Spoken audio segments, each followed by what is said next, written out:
Veterans Day is the 11th day of the 11th month of the year. Though its roots are in the end of the First World War, in 1954, President Eisenhower changed its name from Armistice Day to Veterans Day. In doing so, he said, "On that day, let us solemnly remember the sacrifices of all those who fought so valiantly on the seas, in the air, and on foreign shores, to preserve our heritage of freedom." The same year that he spoke those words, our speaker, David Cohen, graduated from Columbus Academy. From there he went on to study business at Miami University. His career path was in the life insurance business. However, in addition, in the last 15 years, he has written 7 books and 2 plays. One of the books that he's written, his most recent, is World War II Combat Veterans. On this Veterans Day, David is going to share with us stories about the heroism and commitment of those individuals who are willing to, and eager to serve our country in the midst of war to keep America free from tyranny and oppression. Please welcome David Cohen. Good morning. Mr. Morford said I was a graduate in 1954, and I was more nervous when I had to give my junior speech than I am today. I think you understand that. Our topic today is about veterans and why they're superheroes, because to me they are superheroes. You know, growing up I had superheroes. Look up in the sky, it's a bird, it's a plane, it's Superman. Eric understands that. Another one, who knows what evil lurks in the hearts of men? The shadow knows. And lastly, after he saved the day and rode off into the sunset, invariably someone would ask, who was that masked man? They didn't know, but he left behind a silver bullet. It was the Lone Ranger and his faithful companion, Tonto. Now, Superman, the Shadow, and the Lone Ranger fought for truth and justice, good over evil. However, they are fictional characters. But we want to get away from the fictional characters and go to the real-life heroes like the ones that I featured in the book, and here are the pictures of those 8 individuals. About 77 years ago, 7 young men and 1 young woman were inducted into the Armed Forces of America to serve in World War II. Duty called. The United States way of life was in peril, and off to war they went. Caught up in the spirit of freedom, they served so that America could remain free of tyranny. 1941, the young men between the ages of 18 and 25 weren't thinking about what to do with their lives. The decision had been taken out of their hands. Go fight in the war. It was the thing to do. As a result, they became our real-life superheroes. The mood of the United States during the Depression of the 1930s was doom and gloom. America did not want to enter into another war, but on December 7th, 1941, everything changed. I mean, everything changed. America was forced to fight the evils of tyranny both in the Pacific and the European theaters for our mere survival as a free country.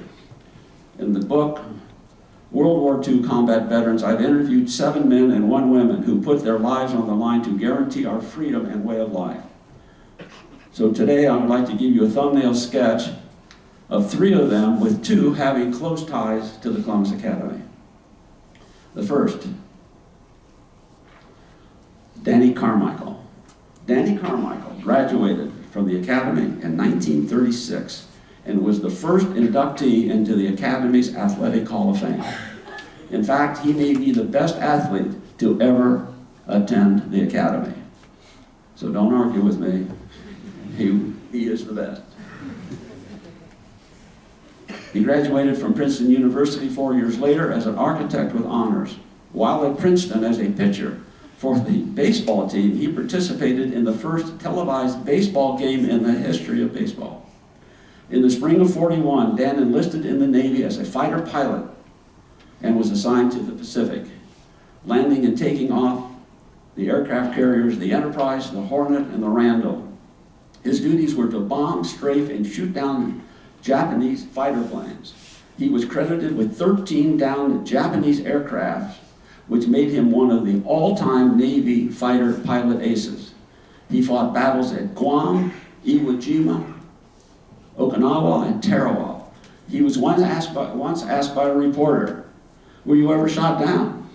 His answer was simple: "I was never shot down, but I was shot up." He was once wounded, but he never reported it. He was awarded the 2 Silver Stars, the Distinguished Flying Cross 5 times. He's inducted into the Ohio Military Hall of Fame, the City of Columbus Hall of Fame, and at age 77 years old, 77 years old, he became the national sports car racing champion. If Danny Carmichael in Superman ever got into an aerial dogfight, I guarantee you I'm going to bet on Danny. Second person I want to speak about had ties with the Academy, Donald G. Dunn. Donald Dunn is from Ben Avon Heights near Pittsburgh, Pennsylvania. As a youngster, Donald tells me that he was neither an athlete or a good student. He admits to not being very motivated. However, he did attend Wesleyan University in Connecticut, and after his freshman year in 1942, he enlisted in an elite Army group called the 10th Mountain Division, newly formed. This was a unique group of warriors who were trained in the art of skiing, mountain climbing, rappelling, and cold water survival. On December 25th, 1944, the 10th Mountain Division in World War II arrived in Italy from Texas with 8,500 troops and fought in the roughest terrains of Italy. 992 were killed in action. 4,154 were wounded in 114 days of brutal combat. It was in Italy when Donald Dunn became a war hero. As a staff sergeant, he was ordered as a platoon leader to command and lead a platoon of 40 men to capture what was called Hill 775 in the Apennine Mountains of central Italy.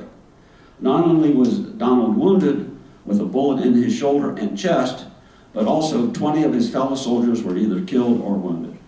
However, they successfully completed their mission and captured the mountain, paving the way to Berlin, Germany, to end the war. Donald has supported the entire Columbus community as well as the Columbus Academy.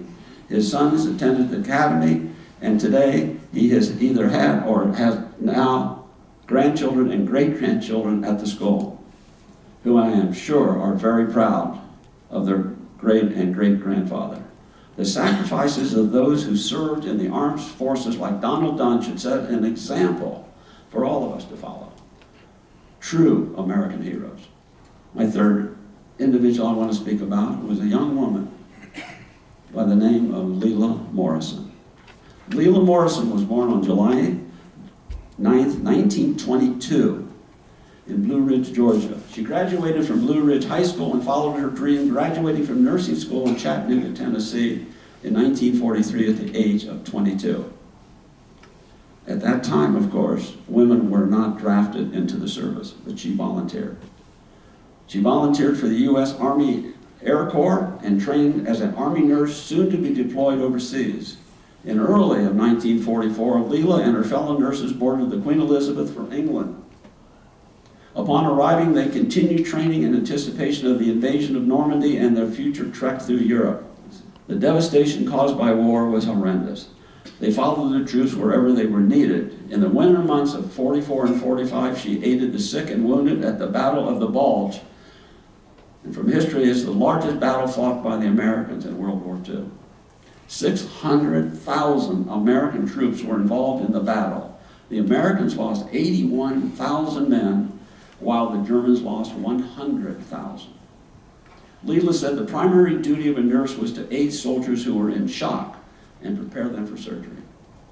She toiled day and night for 10 months, never having a day off, in aiding the wounded and the dying. However, nothing could prepare her for what came next, which was the liberation of the Buchenwald concentration camp, which was in April of 45. Buchenwald housed an estimated 266,000 souls. Prisoners from all over the world and the Soviet Union, Jews, Poles, other Slavs, the mentally ill and the physically disabled, political prisoners, Romanian people, Freemasons, criminals, and prisoners of war worked primarily as forced labor in local armament factories. She witnessed the crematorium. All she could think of was, this is a factory of murder. Leila is a role model for all the world to admire. If she were a fictional person, she would be called Wonder Woman. What's the takeaway when we think about the sacrifices that those 16 million American men and women gave during World War II to defend our country against the evils of tyranny and injustice? These are their thoughts. I asked them if they consider themselves a war hero. And they all just stood up straight and no. They said they did their job and never thought about being a hero. They said the heroes all died for our country. I asked them if the country had another crisis, would they put on their uniform once again? They all said yes, except one, and he said, hell yes. I asked what advice they had for our younger generation. They said, love our country. I asked them if they had any further advice, and they said, follow the fifth commandment, honor thy mother and father. Responsibility was their byword. They all echoed the same three values: duty, honor, country. Thank you very much.